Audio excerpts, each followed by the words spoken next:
Dobrý večer, vitajte v mojom, dúfam, že nie až tak horúcom kresle. Máte teda už po prehliadke, povedzte, aký je to pocit a ešte, keď to bolo takéto jubileum.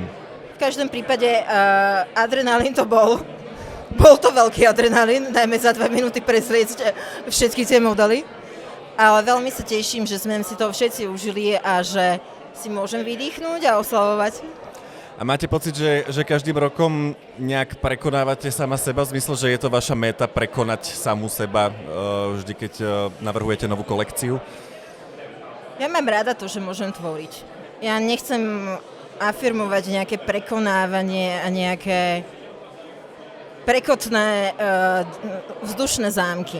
Jasné. Podľa mňa cesta je cieľ a niekedy aj tie najjednoduchšie šaty pre obyčajnú ženu môžu byť pre ňu oveľa dôležitejšie ako pre mňa ten model na mole. Súhlasím, len niekedy na nás vie okolie robiť takýto veľký tlak, ale tým pádom je dobré, že si takéto tlaky nepripúšťate alebo ich nepočúvate. Ale kde? Však som akože bola s nervami v koncoch, ako vždy. Ja neviem, či milujem ten adrenalín až tak veľmi, alebo takto. Alebo ten pocit ja tú potom. prácu milujem, preto ju robím a keď sa mi to už nebude chcieť robiť, tak ja nemám problém sa živiť aj inak. Ja by som sa ešte opýtal, či je v súčasnosti nejaký trend módny, ktorý vidíte všade, ale naozaj ho nemusíte, alebo či ste otvorená v podstate všetkému, čo si ľudia dajú na seba?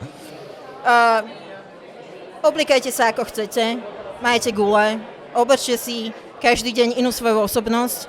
Na oblečenie je super, že ho môžete večer vyzliecť a môžete si nájsť niečo úplne iné a treba si módu užívať. Ja nie som človek, ktorý má kapsulový šatník. Ja tvorím zbierku a mám niekoľko módnych osobností, ktorú každá z nich je podstatná pre môj život.